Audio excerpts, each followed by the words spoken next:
اعوذ باللہ من الشیطان الرجیم، بسم اللہ الرحمن الرحیم۔ اللہم صلی علی محمد وآل محمد وسلم علی محمد وآل محمد وارحم محمد وآل محمد کما صلیت وسلمت وبارکت وترحمت علی ابراہیم وعلی آل ابراہیم انک حمید مجید، وصلی علی جمیع الانبیاء والمرسلین والصدیقین والشہداء والصالحین۔ یا رب کعبہ تیرا لاکھ لاکھ شکر، تو نے اپنے سب سے زیادہ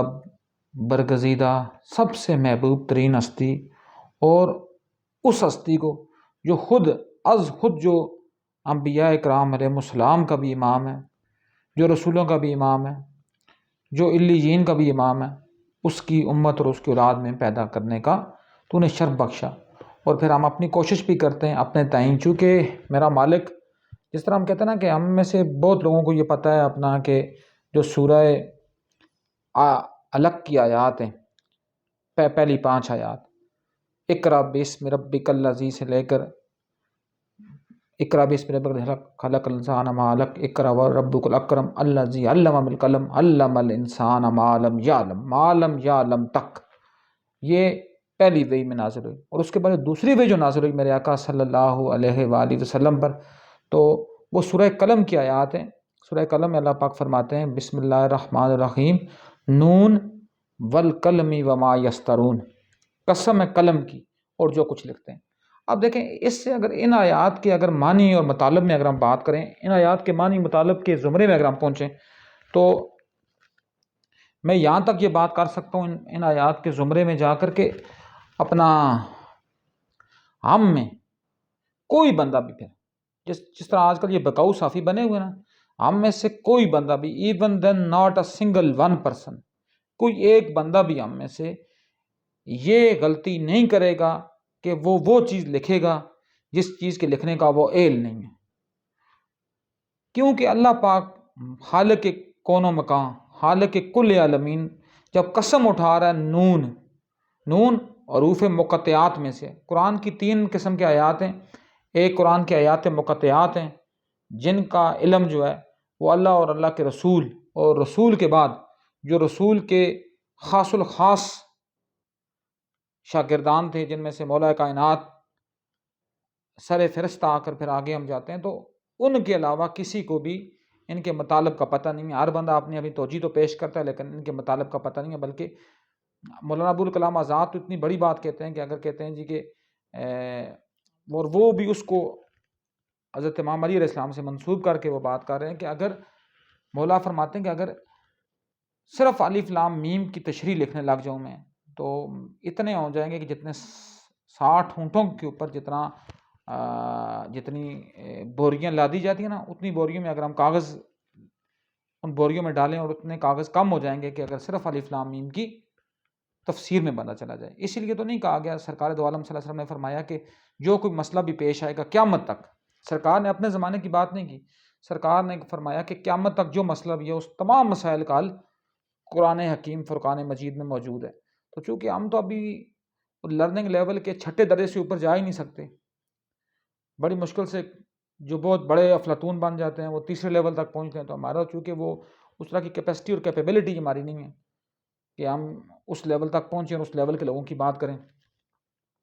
یہ حروف مقطعات میں اللہ کیا فرماتا ہے، چونکہ بات لمبی ہو جائے گی، پھر حروف آیات مقطعات ہیں، آیات مشتبہات ہیں اور آیات محکمات ہیں۔ تو محکمات جو جس میں اللہ نے کوئی، جس کو کہتے ہیں نا ڈائریکٹلی حکم دیا ہوا، وہ تو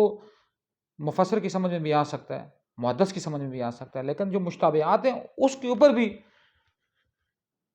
جو مفسرین ہیں ان کے درمیان بہت، جس کو کہتے ہیں نا کہ ایک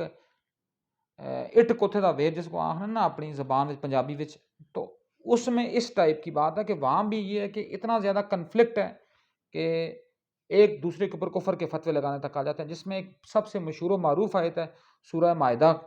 کی آیت نمبر 5-6، جس میں اللہ پاک ڈائریکٹلی فرماتا ہے، اللہ پاک فرماتا ہے یا ایھا الذین آمنو، اے ایمان والو، قمتو فاغسلوا وجوہکم علی ایدیکم الی المرافق وامسحوا رؤوسکم وارجلکم الی الکعبین۔ خالق کائنات فرماتا ہے کہ اے ایمان والو، جب تم نماز کے لیے کھڑے ہو تو تم کیا کرو، تم اپنے چہروں کو دھو لو اور اپنے ہاتھوں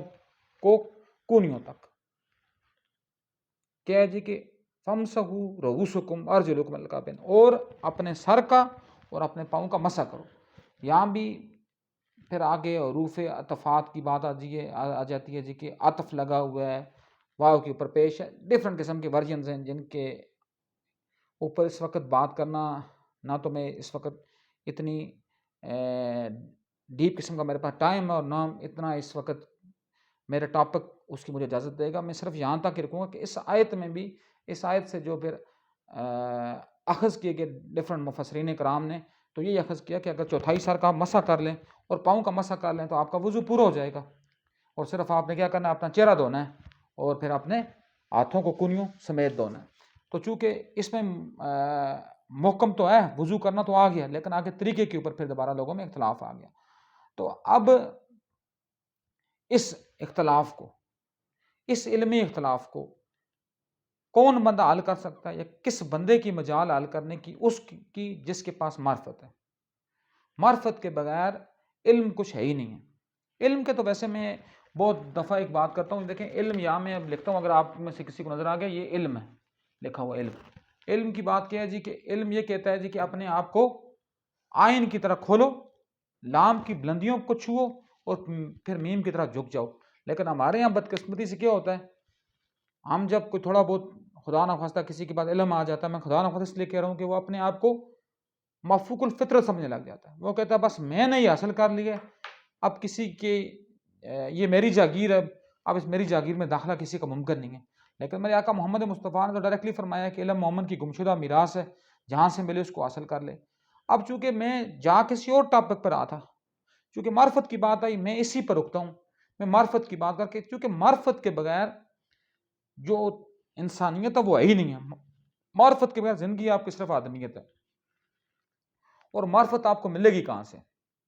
سب سے بڑی بات ہے کہ عارف باللہ ہونا، کس طرح آپ عارف باللہ ہونے کے لیول تک پہنچیں گے، اس میں سب سے مین بات ہے، دیکھیں اس کے لیے پہلی جو شرط ہے، کوئی اور شرط نہیں ہے، آپ نمازی ہوں، آپ روزے دار ہوں، آپ حاجی ہوں، آپ فلاسفر ہوں، آپ P H D degree holder ہوں، آپ گریڈ 21 کے آفیسر ہوں، آپ کسی فوج کے سپہ سالار ہوں، آپ کسی عدالت کے جج ہوں، آپ کسی جگہ جگہ چیف جسٹس لگے ہوئے ہوں، آپ وزیر اعظم ہوں، آپ صدر ہوں، never and neither these are not the prerequisites of عارف باللہ۔ عارف باللہ کی یہ ان میں سے ایک بھی اس کی پری ریکویزٹ نہیں۔ اس کی پری ریکویزٹ میں جو مین چیز آتی ہے وہ آتی ہے حق۔ اگر کوئی بندہ حق کے راستے پر چلنا سیکھ گیا، اس کا مطلب کیا ہے کہ وہ معرفت کی پہلی سیڑھی طے کر گیا۔ اس کے بعد اگلا مرحلہ آتا ہے، اس میں حلال اور حرام کی تمیز آ جائے، وہ معرفت کی دوسری سیڑھی چڑھ جائے گا۔ پھر تیسری سیڑھی کون سی آئے گی، جس کی پھر اس نے اس طرح کا پیوریفائڈ علم جو اس کو اس سے لنک کرے وہ اس نے حاصل کرنا ہے۔ اس کے بعد وہ اس کے اوپر عمل کی بات کرے گا، عمل کے بعد وہ پھر جب جائے گا، کہتے ہیں نا علامہ اقبال نے کتنی کام کی بات کی تھی کہ بے خطر کود پڑا آتش نمرود میں عشق، عقل ہے میوے تماشا لبے بام ابھی۔ مطلب پھر آپ نے جب اس لیول پر آپ پہنچتے ہیں نا، عمل کی اس پیوریفیکیشن والے لیول کے اوپر، پھر آپ کو یہ نہیں ہوتا کہ میں نے کیا کرنا ہے۔ پھر وہی بات ہے کہ پھر آپ اپنی جانوں کو اللہ کی رضا پر بیچ چکے ہوتے ہو، پھر آپ کے پاس اپنا کچھ بھی نہیں ہوتا، پھر آپ کے پاس سب کچھ جو ہوتا ہے وہ آپ کی جان، آپ کی مال، آپ کی اولاد، ایون دین ایچ اینڈ ایوری تھنگ، وہ سارا کا سارا آپ کے پاس وہ سارا کا سارا آپ نے اللہ کے پاس گروی رکھا ہوتا ہے۔ تو اس کے لیے پھر کیا ہے، پھر جب وہ لوگ اس مقام پر پہنچتے ہیں تو پھر کیا ہوتا ہے، پھر جب وہ آزمائے جاتے ہیں، پھر اگلی بات کیا ہے عارف باللہ ہونے کی، پھر ان کے لیے آزمائش شرط ہے۔ یہ بات بھی میری کوئی بندہ اگر سن رہا ہے تو وہ صحیح معنوں میں اس تک اگر پہنچ گئی تو میرا خیال ہے میرے لیے یہ سارا جو یوٹیوب پر ویڈیو لوڈ کرنا ہے، میرا خیال ہے میرا مقصد پورا ہو جائے گا اسی ایک بات سے، کہ اتنے سارے کر کے نا جو باتیں وہ حلال حرام میں تمیز ہو جائے گی، حق بات کی بات ہو جائے گی، علم و عمل کی بات آ جائے گی، عشق حقیقی کی بات آ جائے گی، یا عشق کے کسی بھی زمرے کی بات آ جائے گی۔ جب اس کے آگے وہ اس لیول پر پہنچتا ہے تو پھر اس کے لیے کیا ہوگا، پھر اس کو آزمائش آئے گی اس کو۔ اب دیکھیں آزمائش شرط ہے، پھر آزمائش شرط کیسے ہے، آپ میں سے ہر بندے کو اللہ پاک اپنے تعین ہم سب کو آزمائش سے لازم گزارتا ہے، اور آزمائش سے اب پھر سورہ بقرہ کی آخری آیت ہے 288ویں آیت، اللہ پاک فرماتا ہے لا یکلف اللہ نفسا الا وسعها، کہ اللہ کسی بندے کو بھی اس کی استطاعت سے زیادہ آزماتا ہے ہی نہیں ہے، وہ آزماتا ہی اتنا ہے جتنا اس کو پتہ ہے کہ اس کے اندر اتنی کیپیسٹی ہے کہ وہ اس آزمائش کو برداشت کر جائے گا،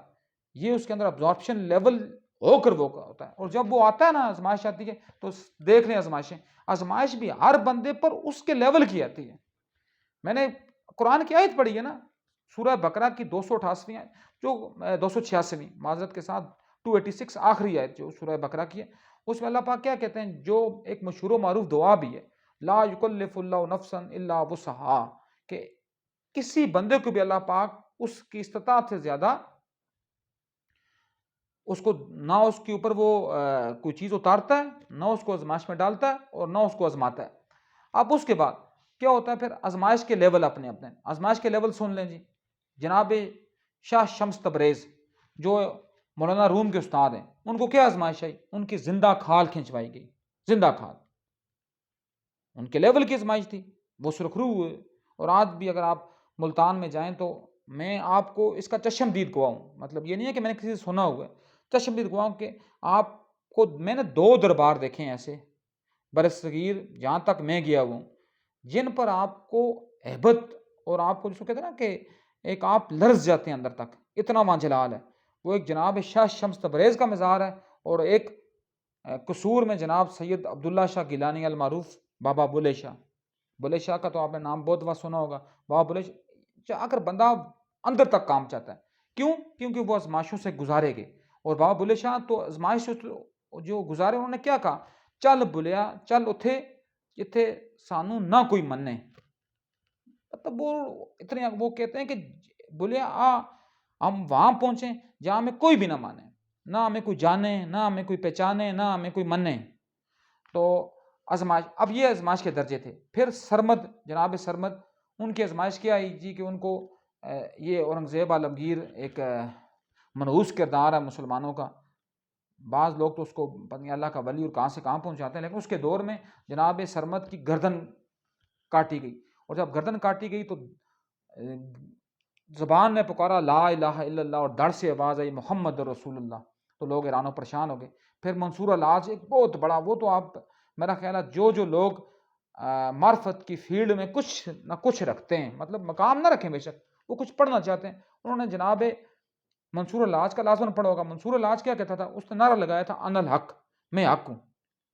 وقت کے لوگوں نے جو خلیفہ کے منظور نظر تھے یا خلیفہ کے چاپلوس تھے، انہوں نے اس کے ساتھ حسد کر کے خلیفہ سے اس کے قتل کا فتویٰ صادر کروایا، پیسوں کے عوض مولویوں کو دے کر، جس طرح آج مولوی بکتے ہیں۔ آج آپ دیکھیں، مجھے یہ بتائیں کہ میرا آقا محمد مصطفیٰ صلی اللہ علیہ وسلم کا واضح فرمان ہے کہ سب سے بڑا جو گناہ ہے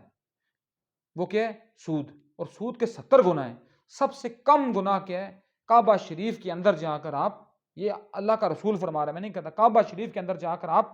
کسی عیب جوئی اور بدفعلی میں مرتکب ہوں، اتنا بڑا گناہ سب سے چھوٹا گناہ ہے۔ اور اس سے بڑے بڑے گناہ پھر آپ دیکھیں تو زمین اور آسمان کانپ جائیں گے۔ تو وہ میرے آقا صلی اللہ علیہ وسلم نے براہ راست فرمایا ہوا کہ سود جو اللہ سے جنگ ہے، اور سورہ البقرہ کی آیت نمبر 154، پھر آیت نمبر 57، اس طرح ڈیفرنٹ آیات میں اللہ پاک نے ڈائریکٹلی فرمایا ہوا ہے کہ سود حرب اللہ و رسولہ، اللہ اور رسول سے جنگ ہے۔ اب مجھے بتاؤ، جو اللہ اور رسول سے جنگ کرے گا، یہ قرآن کی سیدھی آیت ہے، محکمات، اس میں ڈائریکٹلی بات ہے، اس میں کوئی مشتبہات والی بات ہے نہیں ہے کہ کوئی بندہ آگے مفسر کوئی اور بات کرے گا، ڈائریکٹ بات ہے۔ تو یہاں کیا ہوتا ہے جی، یہاں طارق جمیل نے اپنے فتوے دیے ہوئے ہیں، یہ آپ بینکوں میں جائیں نا جو سود کے مراکز ہیں، ہر بینک نے ایک اپنی دکان کھول دی اب اسلامی بینکنگ۔ تو یار مجھے بتاؤ کون سا اسلامی بینکنگ، جب ایک کام ہی جعلی ہے۔ سرکار دو عالم صلی اللہ علیہ وسلم کی صحیح حدیث ہے، سرکار فرماتے ہیں سود سے منسلک 10 بندوں پر اللہ کی لعنت ہے، سود کھانے والے پر، سود کا کاروبار کرنے والے پر، سودی اداروں میں کام کرنے والے پر، سود کو لکھنے والے پر، سود کا گواہ بننے والے پر، سود کے لیے امدادی اسسٹنس فراہم کرنے والے پر، 10 بندوں پر میرے رسول اللہ صلی اللہ علیہ وسلم نے لعنت بھیجی ہے۔ تو پھر ہم کیسے کہہ سکتے ہیں، یہ ہمارے لیے کیسے یہ بات ویزیبلٹی کے اوپر آئے گی کہ ہم جب سود کے اوپر چل رہے ہیں اور پھر ہم یہ کہیں جی کہ ہمیں معرفت مل جائے گی، وہ معرفت پھر ملنے والی بات نہیں ہوتی۔ تو وہی والی بات، چونکہ بات گھوم پھر کر کہیں اور چلی جائے گی بات، تو بات کیا ہے جی کہ انہی لوگوں سے، جس طرح آج کل مفتی تقی عثمانی کا ایک بینک ہے میزان بینک، اس طرح ایک اور مفتی ہے نعیم، اس نے اپنا فتویٰ دیا ہوا ہے، وہ جو کراچی والا تھا بنوری ٹائم والا، وہ بھی اللہ کو پیارا ہو گیا ہے۔ تو طارق جمیل کے اپنے بینک ہیں، کسی بینک کا نام لکھا ہوا ہے جی، میں یہ سنری بینک میں لکھا ہوا ہے مستقیم اسلامک ونڈو، ابھی بینک میں پتہ نہیں کیا لکھا ہوا ہے اسلامک ونڈو۔ اس طرح نیشنل بینک میں بھی کوئی نام دیا ہوا ہے اسلامک ونڈو کے نام سے، البرکہ بینک ایک برک کے نام سے بنایا، وہ اسلامک ونڈو۔ اسی طرح ایمان ایک بینک کا نام ہے، تقوی ایک بینک کی ایک، میرا خیال ہے یو بی ایل کی کس کی ایک اسلامک ونڈو کھلی ہے تقوی۔ تو یہ دین فروش ملا ہر دور میں موجود رہے ہیں، اس لیے ان کے بارے میں پریشانی کی بات نہیں ہے کہ ان سے آپ پریشان ہو یا ان سے فتوے لیں۔ ان کے بارے میں تو علامہ اقبال آج سے 100 سال پہلے فرما گئے تھے کہ الفاظ و معنی میں تفاوت نہیں، لیکن ملا کی اذاں اور ہے مجاہد کی اذاں اور ہے، پرواز دونوں کی اسی فضا میں، کرگس کا جہاں اور ہے شاہین کا جہاں اور۔ تو بابا بلے شاہ جن کی میں نے سید عبداللہ شاہ گیلانی رحمۃ اللہ علیہ المعروف بابا بلے شاہ کی جو بات، بابا بلے شاہ تو اس سے کمال کی بات فرماتے نا، کیونکہ وہ معرفت کی بڑی بلندیوں پر تھے، اقبال معرفت کی چھوٹی بلندیوں پر تھا۔ تو وہ کیا کہتے ہیں کہ بلے نو لوکی متی دیندے وہ جا وچ مسیتی کیوں ہوندا جے دلوں نماز نہ نیتی، تیرا دل کھڈاون